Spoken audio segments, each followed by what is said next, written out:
What's up, brother? Hey, How are you? I'm very good. Do you even know who I am? Do you know what? You look familiar. I wondered if they were even going to tell you. I mean, I knew you weren't going to know, but we spoke for maybe 20 minutes on Instagram. My name's Scott Stabile. Scott, And yeah. How are you, Look, man? we've got the same haircut. Exactly. This is a Wow. trip, this format. Yeah, I literally, I have, when I saw you, I was like, I know who this man is, but I was like, I'm not entirely sure who he is. And I'm going to be like, I'm going to make a fool out of myself if like he thinks I should know him, but I don't know him, but whatever. I didn't think you should know me, but I think it's funny that you're how is that experience for you? Is that an uncomfortable way to come into this podcast? Not at all. I mean, I love it because really my journeys around the world are very spontaneous, right? Yeah. And I get to meet all these different people without knowing who they are at all. And I get to connect and magical things happen most of the time. Sometimes they don't. But Sure. I came up with the idea because I wanted it to be pure, as pure as it could be. Because, as same with you, you've been on many podcasts. I've been on many podcasts. And it turns out that they pretty much know more about me than I know about myself because they've done all this research and they tell me things. I'm like, how the hell do you know that? Right. So I wanted it to be as pure as humanly possible, which is pretty pure, right? Yeah. Because I literally had no idea. You knew it was going to be me. I knew it was going to be it's you, not about me per se. It's about the conversation that you and I have. And Absolutely. there's no set way. We just go wherever and whatever happens. Yeah, I love that. That's really cool. Yeah. So how are you feeling today? What's happening? It's good. I mean, we're still in these crazy moments, right? Hopefully it'll be over soon. This COVID nightmare, let's say. Yeah. I mean, how did it affect you? How did all this craziness affect you? I think it affected me in a lot of similar ways that it affected many people. I would say with some differences. I would say in the beginning, especially, I was living with a lot of fear and anxiety and uncertainty. And if anything, I think that this hammered home for me how uncertain life is. I think that life has always been uncertain and we don't really rest with that reality a lot of the time. And then COVID comes in and we're shown, oh my God, life is incredibly uncertain. And it feels very scary and destabilizing for most of us. And I felt that for sure. I felt that all for sure.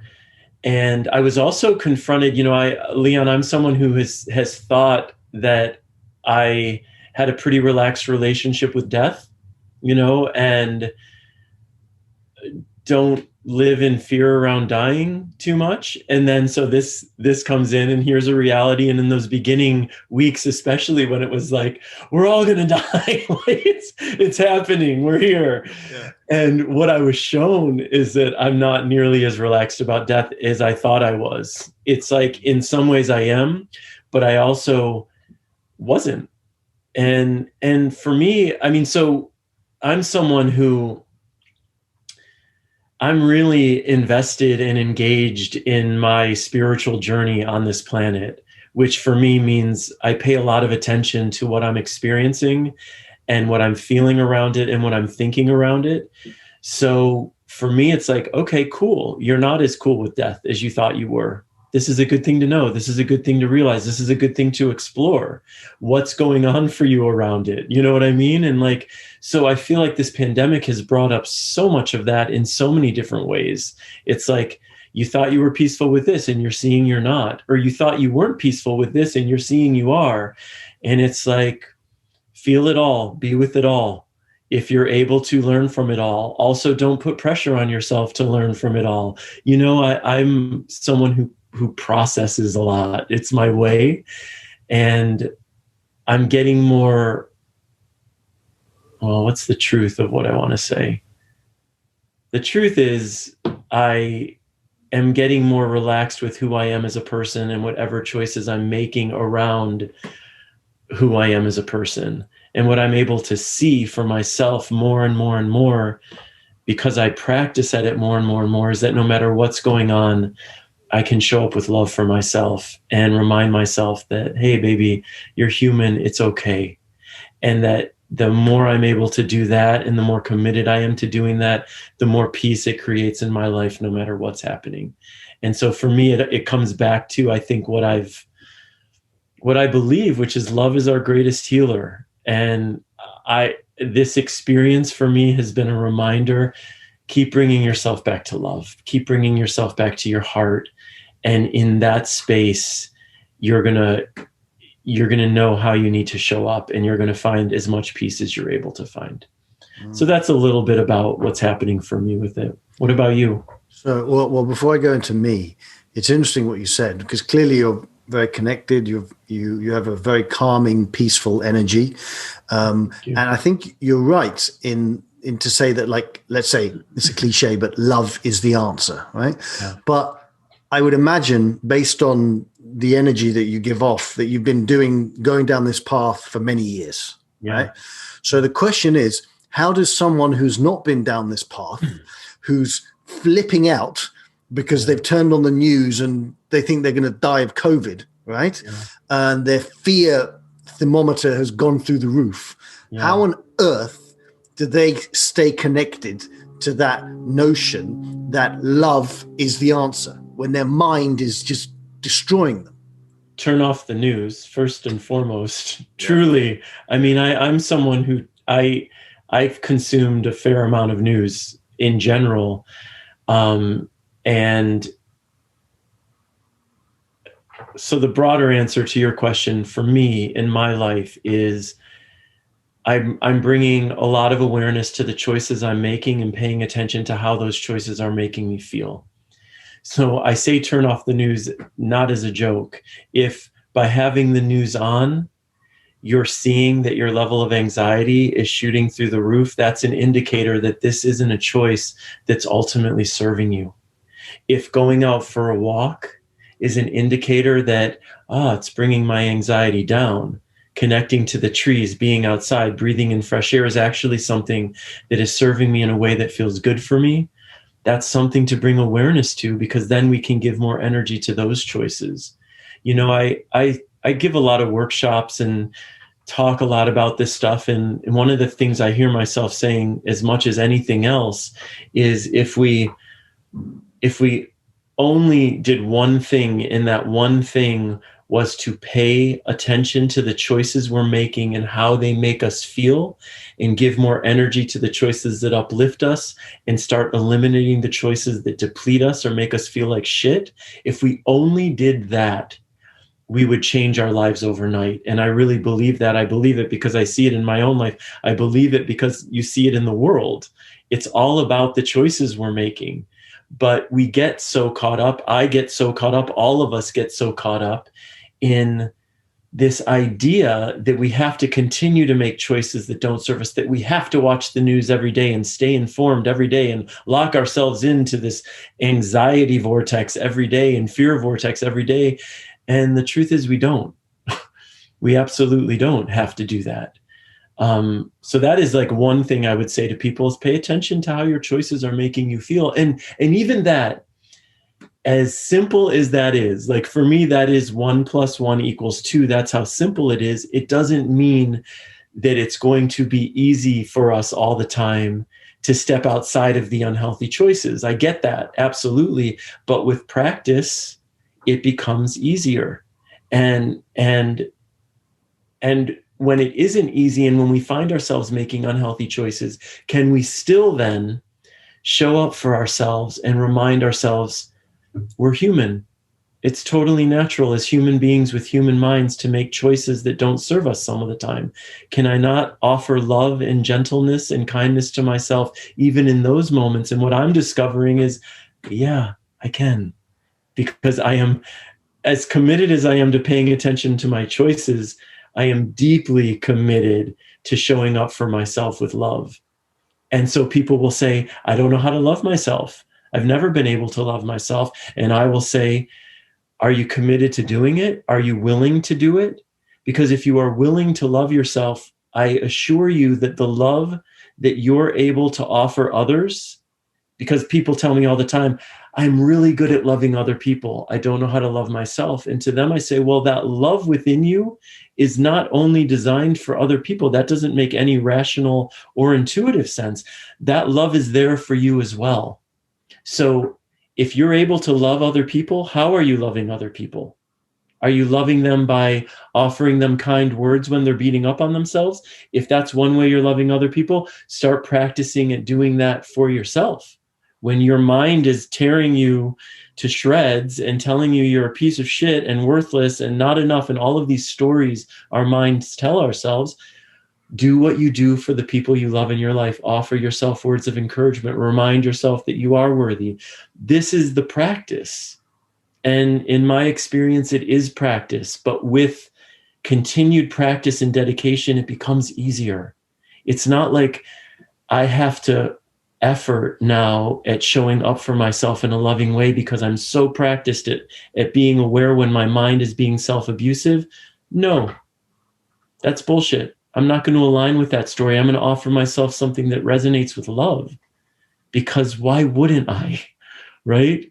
And so that's why I feel like it's never too late. If you've lived, for people listening or watching, if you've lived a lifetime out of alignment with self-love, a lifetime of beating yourself up, here we are now. All that matters is what we do from this moment on, from this moment moving forward. It is never too late to get in better relationship with yourself. It takes a willingness and a commitment to practice at it. And I believe you will notice a difference. That's been my life experience. And I only speak really from my experience around this, but I don't think I'm unique in this world. We're all the same. We all have human minds. We all have minds that are consistently feeding us this lie that we are not worthy. And we all have this overwhelming universe of love inside of us that is constantly reminding us, you are as worthy as every other human on the planet, no more so and no less so. You are as beautiful as every other human on the planet, just by being alive, just by being who you are.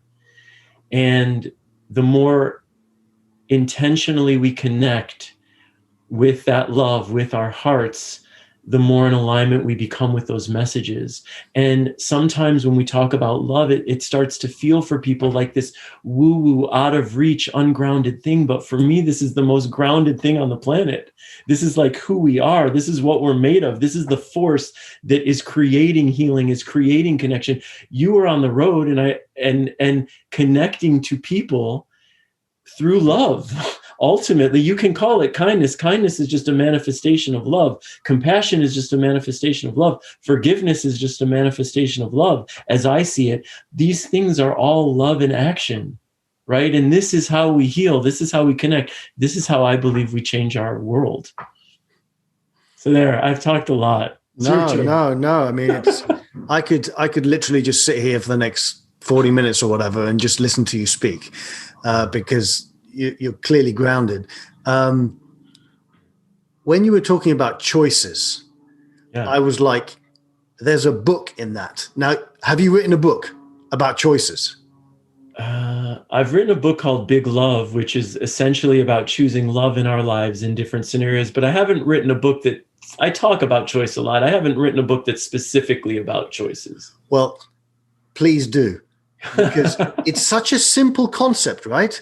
We think that we don't have choice. Yeah. And sometimes, if we've had trauma, or if we're completely we're not aware, we're not connected, in some sense, we don't have choice, right? But if we bring it back to the center of our being and we start becoming a little bit more aware, I think we certainly ultimately do have choice. And it's simplistic. Everyone knows they have a choice.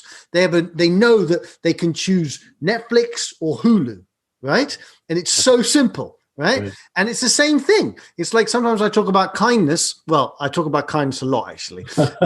And we have that choice. We have the choice whether to be kind, whether to be mean. And sometimes I choose to be mean. And I'm like, oh no, I just made a choice to be mean. I have to flip that and go back to choosing to be kind, right? Yeah. So I really think that if you wrote a book about choice and that you were inspiring people to deeply take back their power through choice, I would buy that book.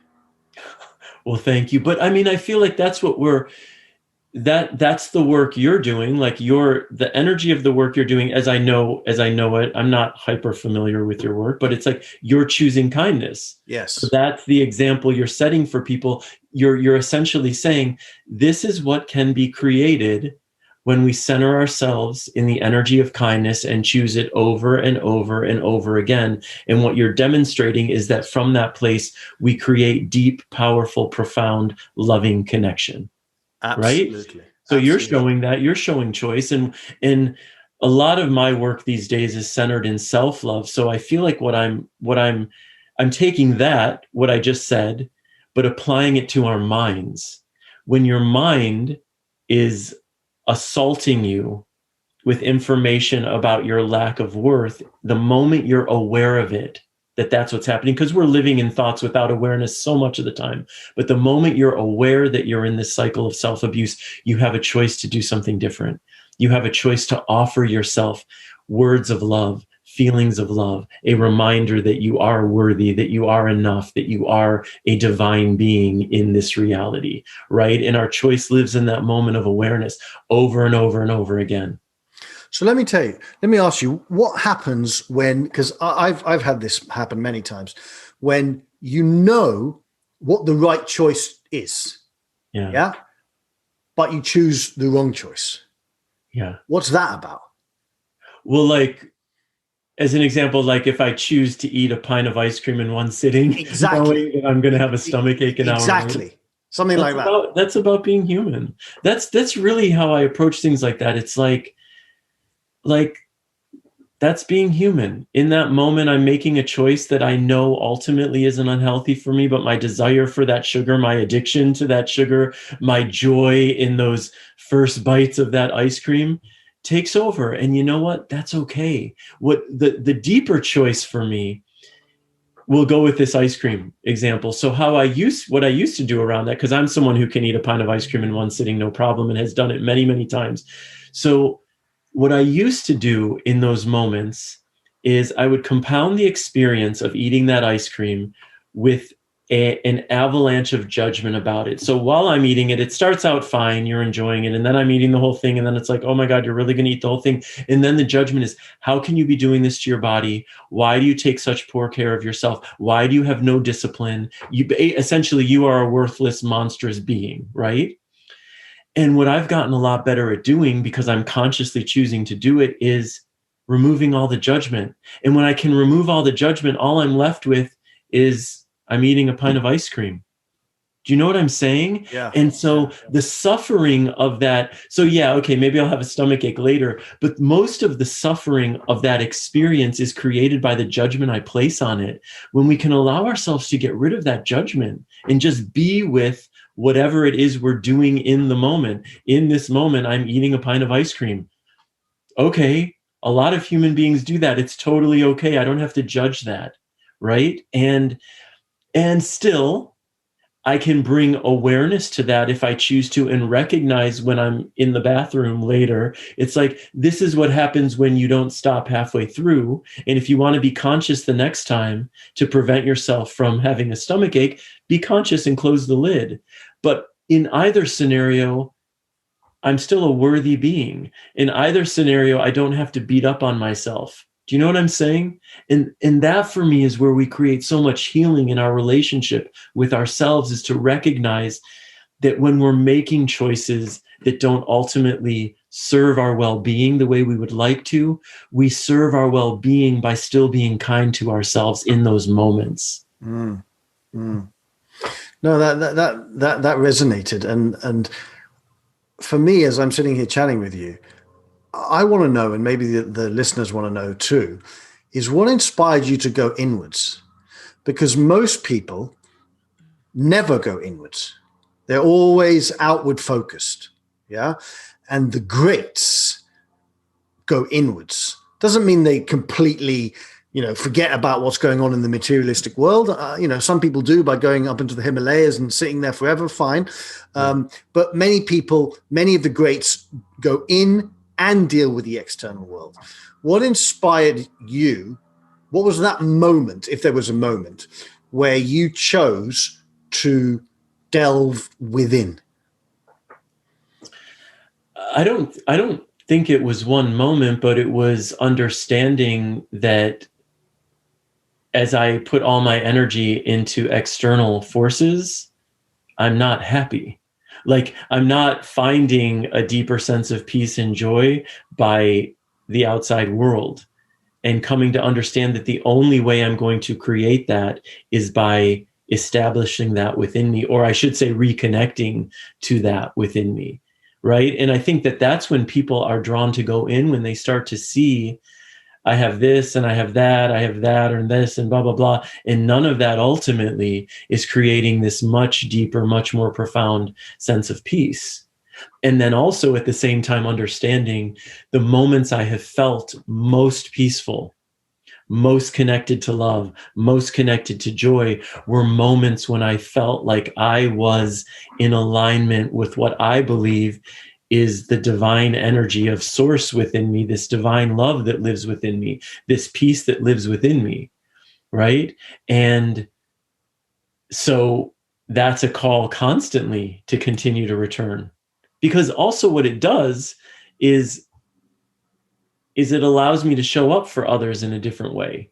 And so I'm able to have deeper connections with people who are outside of me when I feel more connected to what is within me, which is to say, the more love I feel for myself, the more I am naturally emitting love, the more I am naturally available to others through the energy of love.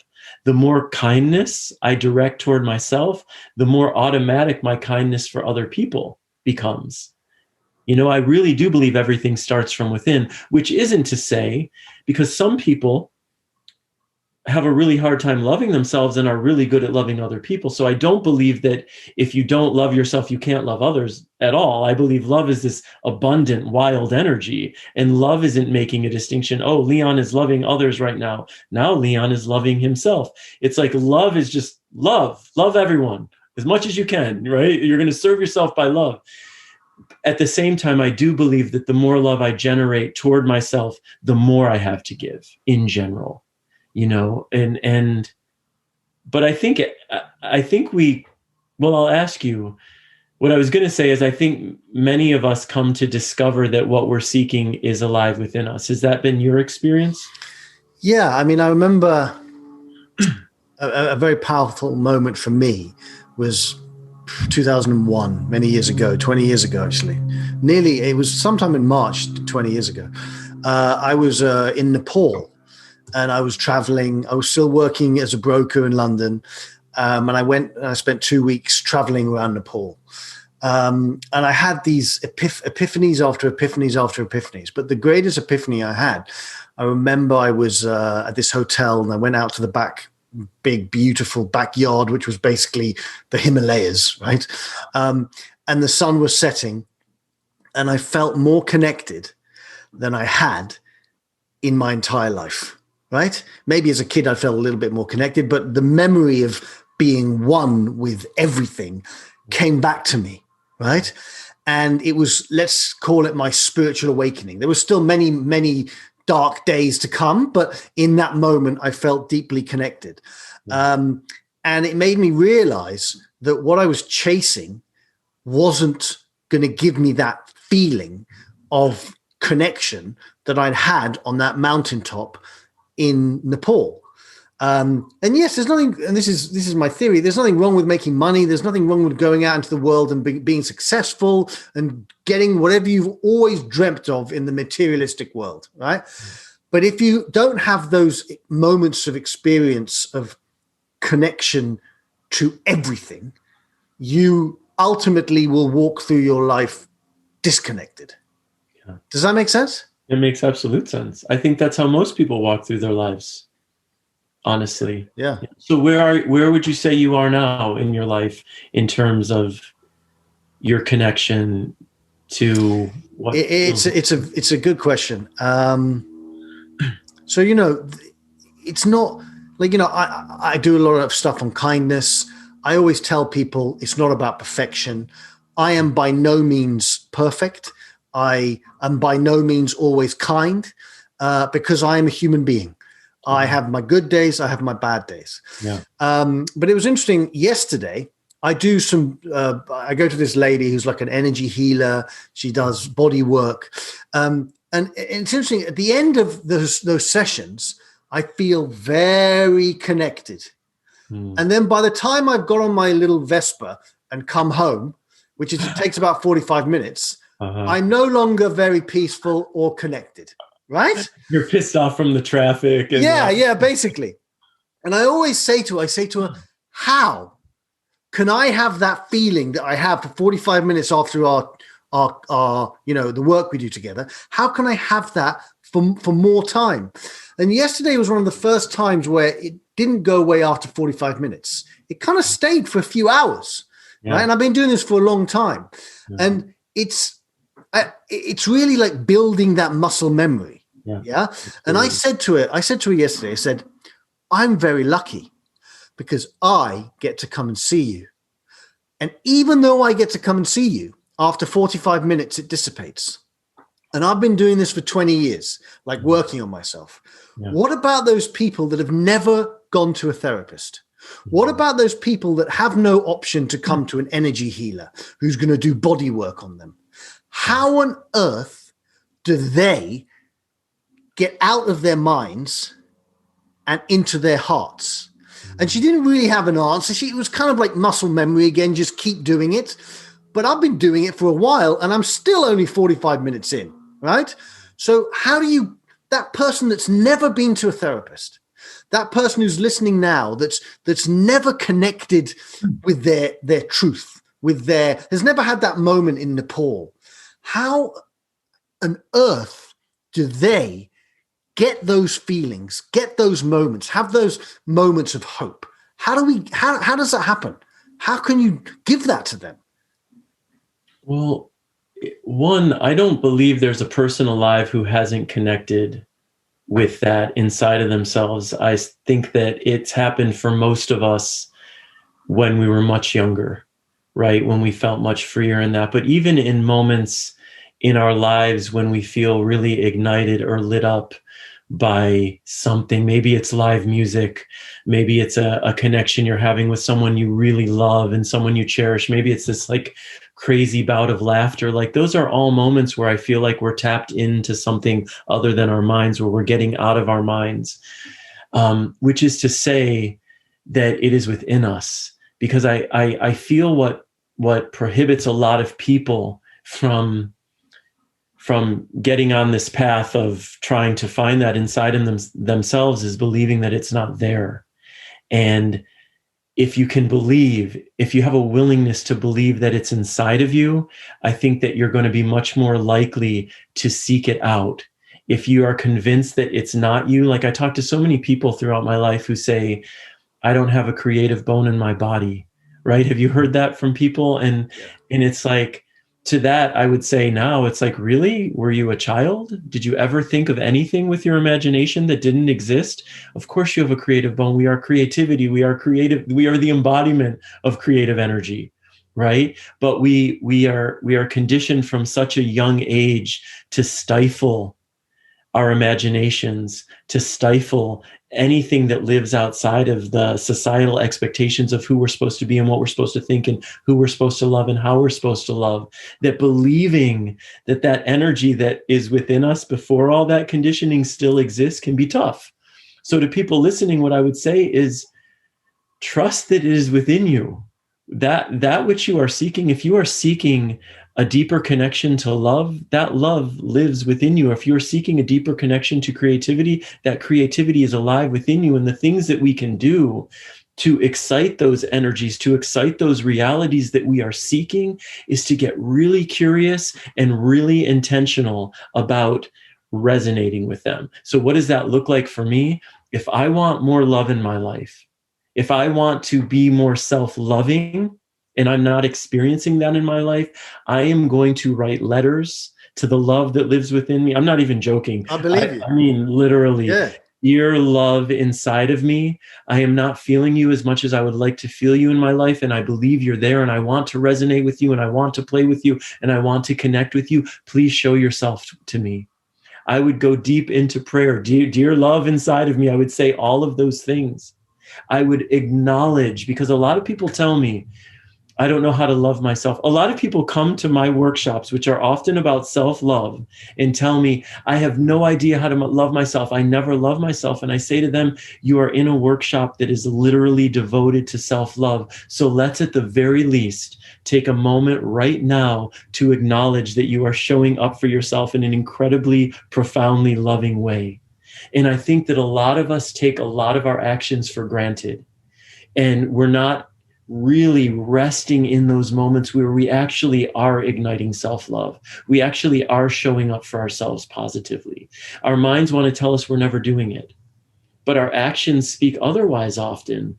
And I'm getting much more practice because we have a natural negativity bias, because the neural pathways in our brains are wired for negativity.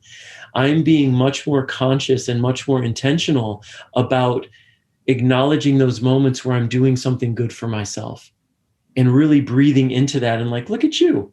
You're loving yourself right now. You're being kind to yourself right now. So for those of you listening who feel like you're not doing that, whenever you are doing that, whenever you're taking that walk, whenever you're taking 5 minutes to breathe or meditate, whenever you're dancing your ass off around your apartment, like, take some time in those moments to acknowledge it, because that builds that muscle memory that you were referring to.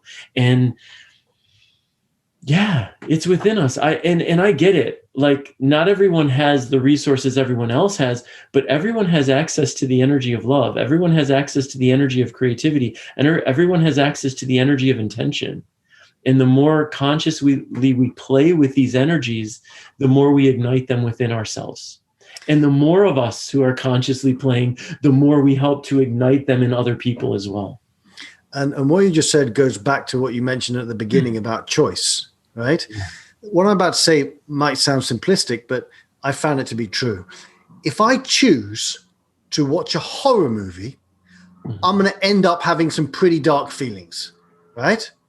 If I choose to watch an inspiring movie about Nelson Mandela, I'm going to have some pretty powerful feelings of goodness in my soul. Yep. And literally, that's a choice that I get to make every day around everything. Yes. Yeah? Yes. So many of us feel like we're victims. Yeah. Some understandably so, some not so. So I want to tell you a little story. I have a Vespa, and I drive the Vespa around in LA, which some people may think is not very clever and probably isn't. But I do it anyway. And I have this theory that when I'm on the Vespa, it is entirely my fault what happens. Even if someone goes through a red light, I'm responsible. I'm completely responsible for my safety on that Vespa, because I've chosen to get on it and drive on the LA roads, right? Yep. So it is 100% my responsibility. And I've taken that and kind of used it in my life, meaning whatever happens to me, I am responsible. And I think many of us don't do that. Like, for example, I think Harry S. Truman had a thing on his desk that said the buck stops here, right? Meaning he is responsible. Right. And I think if more of us were to do that, again, imperfectly, right? There are times when I'm driving and someone does something totally insane and I get angry, and then I'm like, no, you're on the Vespa. You chose to be on the Vespa. You are responsible. And I think if more of us went down that road of taking full responsibility for our choices, for our actions, things would shift a little. Things would shift profoundly. Yes. I had a Vespa when I lived in LA, by the way. Yeah. Okay. It is an adventure every time you go out on it. It is. But it makes you meditate. Wonderful. You're in a meditative state. Yeah. Yeah. And I was never a very skilled Vespa driver, but I had fun with it for sure. But what you're saying, 100%. And the thing is, it's so much easier to blame than to take responsibility. It's so much easier to point fingers than to take responsibility. It's so much easier to complain than to take responsibility. And what I'm saying here is not that all of us at some point in our lives haven't been victim to the harmful behaviors of other people. What I'm saying is, here we are right now. What choices are we making in this moment? And 100% of the time, I have chosen to live in blame. I have done a disservice to myself, because when I'm living in blame, I'm automatically living in the past. I'm automatically living in the experiences of the past, and I'm living in them in a way that completely takes away my power. Because what you're speaking to, when I hear you speaking about taking responsibility, what I feel inside is empowered. It doesn't feel like this overwhelming, daunting reality. It feels like I am embracing my power in this reality as a human being in this body, in this lifetime. When I take responsibility, I acknowledge that I have the power to create new possibilities in my life. I have the power to ignite new connections in my life. I am empowered by the choices I'm making and by the actions I'm taking. And why would we not want to move through our lives feeling empowered in that way? Right? It is not about what happened in the past. And look, we've all had traumas. I've had some really heavy, deep, profound traumas in my past. And here we are right now. Right? So I'm with you 100% on that, brother. 100%. It would change everything overnight. We would all stop pointing fingers at everyone and raging at everyone and hating everybody. You mentioned about your traumas. Do you think that your traumas got you to be who you are today, that without those traumas, you wouldn't have gone within?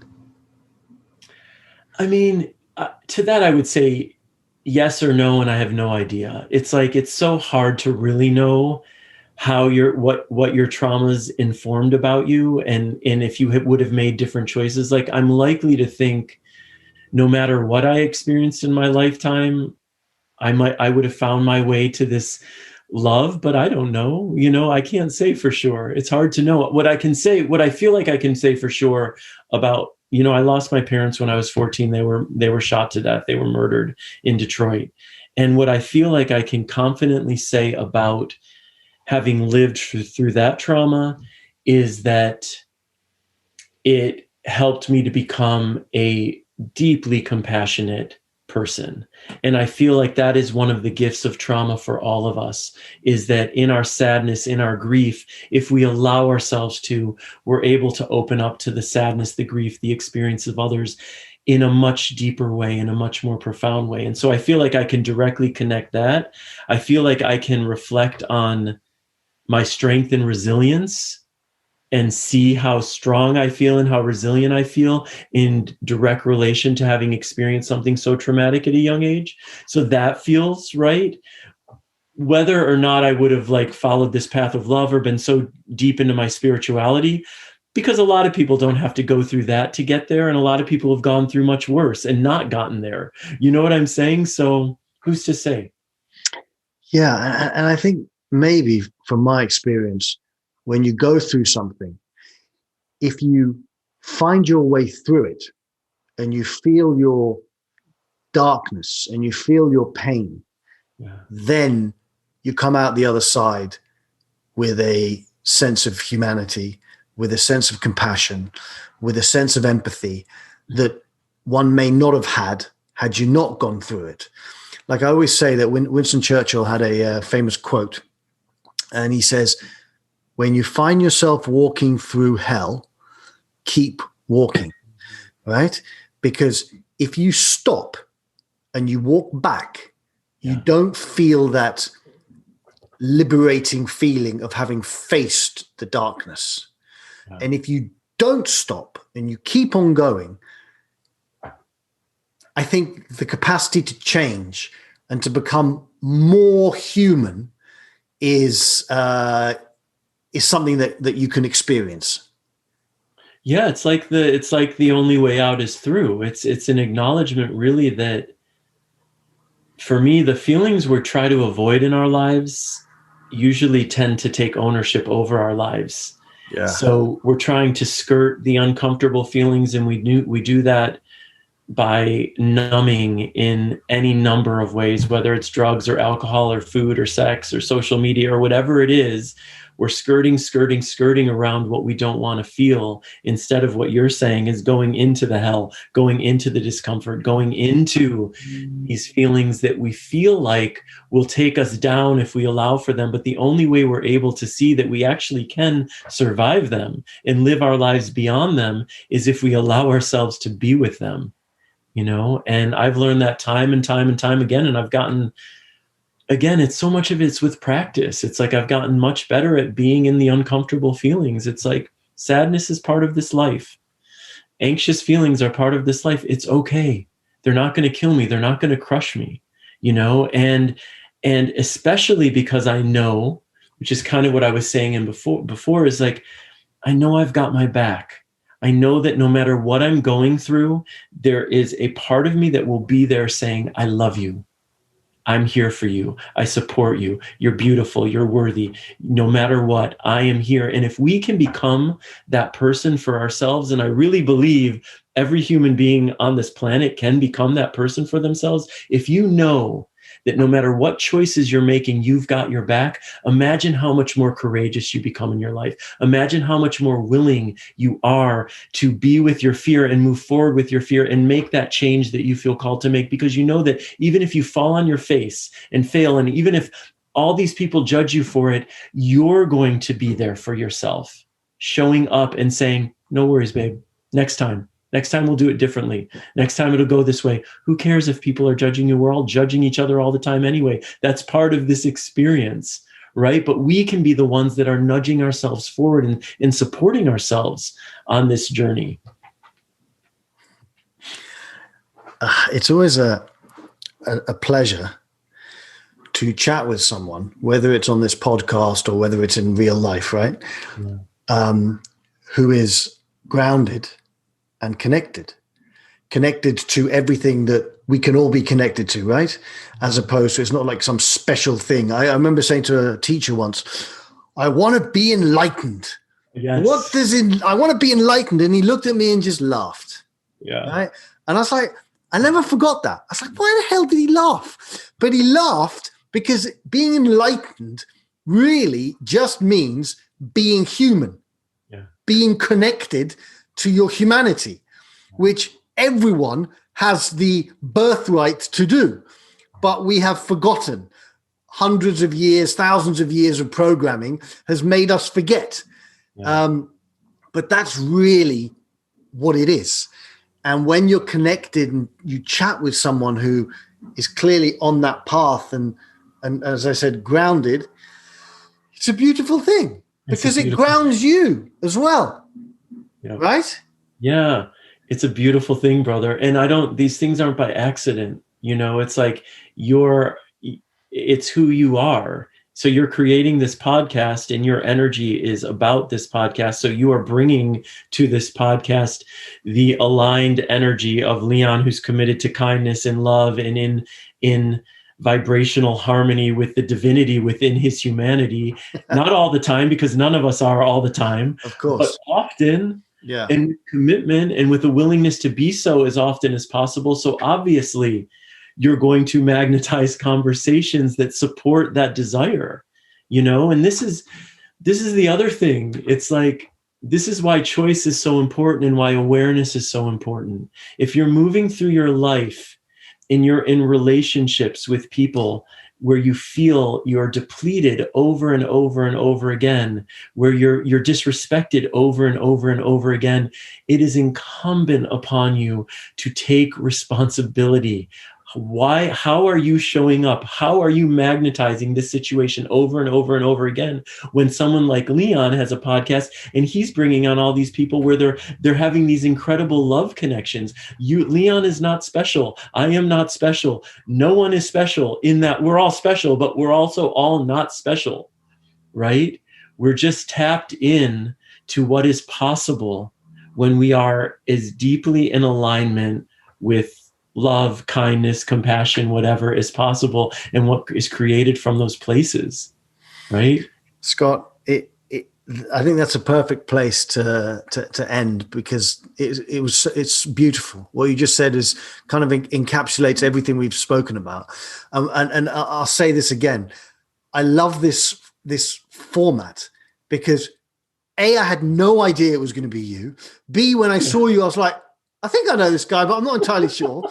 And C, we've had this 45-minute conversation of magnificence that no one knew was coming and just happened, right? Like that. And it's beautiful. I love it, man. I love it. And I love you. Thank you. This is beautiful. Very sweet. Thank you very, very much. Yeah. And I look forward to crossing paths on Instagram. And if you find yourself ever in LA, please let me know and we'll go on a Vespa adventure. I will do. I'm often in LA, so for sure. All right, brother. Oh, thanks so much. Yeah. Okay, Ciao. bye.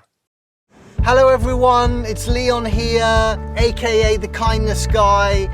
If you like my videos, which I hope you do, don't forget to press the subscribe button and also to ring the little bell so that the notifications notify you that I have a new video out in the world.